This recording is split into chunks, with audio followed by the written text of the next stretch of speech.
বিকেল গড়িয়ে সন্ধ্যা নামছে। আসরের আর কয়েক মিনিট পরেই মুয়াজ্জিনের কণ্ঠে ভেসে আসবে মাগরিবের আজান। ঘরে ঘরে চলছে ইফতারের আয়োজন। খেজুর, পেঁয়াজু, জিলাপি সব সাজানো। আপনি হয়তো এই মুহূর্তে বলছেন সূরা ইয়াসিন। আর কয়েক মিনিট পরেই আজান, তারপরে ইফতার।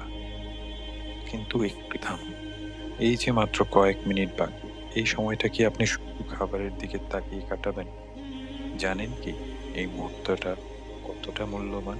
রাসূলুল্লাহ সাল্লাল্লাহু আলাইহি ওয়াসাল্লাম বলেছেন, ৩ জন ব্যক্তির দোয়া ফিরিয়ে দেওয়া হয় না। তাদের মধ্যে একজন রোজাদার যখন সে ইফতার করে। হ্যাঁ, ঠিকই শুনেছেন। আপনার দোয়া এই মুহূর্তে ফিরিয়ে দেওয়া হয় না। রোজা রেখে এখন আপনি আল্লাহর কাছে যা চাইবেন তিনি তা শুনবেন। তাহলে কেন এই সুযোগ হাতছাড়া করবেন? ইফতারের ঠিক আগে ২ হাত তুলে দোয়া করুন। আপনার চাকরির জন্য, সন্তানের জন্য, বাবা-মায়ের সুস্থতার জন্য, ঋণ মুক্তির জন্য, উম্মার জন্য। যা চান চেয়ে নিন। শুধু রমজান নয়, সোমবার, বৃহস্পতিবার, আয়ামে বীজ অর্থাৎ মাসের ৩ দিন নফল রোজাতেও এই সুযোগ।